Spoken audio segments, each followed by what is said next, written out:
spark my caffeine, which helps me smile and be productive. Yay.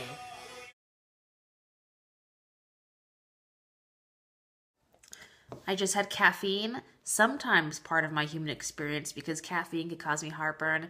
Heartburn is painful and could potentially cause my death in the far, far future. So this vlog is partly a behind the scenes of the human experience, which is my queer publication. It's part entrepreneurial-ish, because that's a lot of what I do, and it's also talks about queer identity and just the diversity in the human experience. Everybody's experience is different and valid and awesome.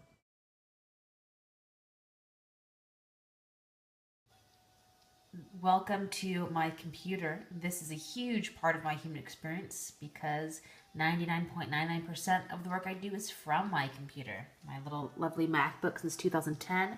So what do I use a lot? I use Facebook, not so much for scrolling through Facebook, although I sometimes do, but I use it to organize my life and my work. A lot of groups. If you go down here, you'll see groups. The lighting's horrible, but there's post-grad life, which is just my personal to-do list and stuff. Self-love diet e-course. My members are me and my mom, because we're creating an e-course based off of a book.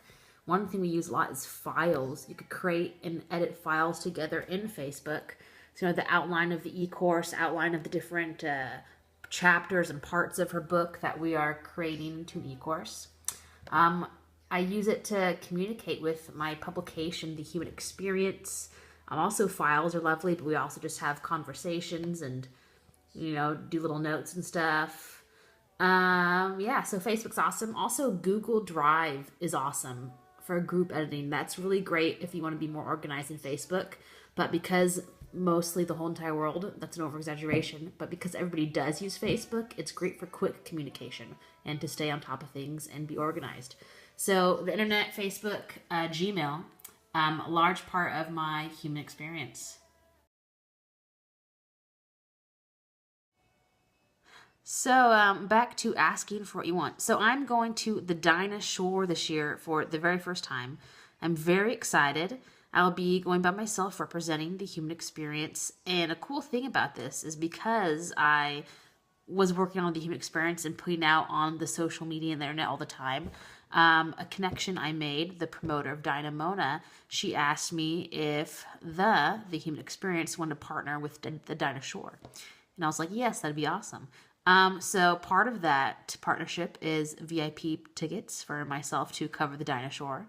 And then via Curve, back in 2011, I went to Palm Springs for a press trip. And I met Hillary, who is the director of the Palm Springs Travel Bureau.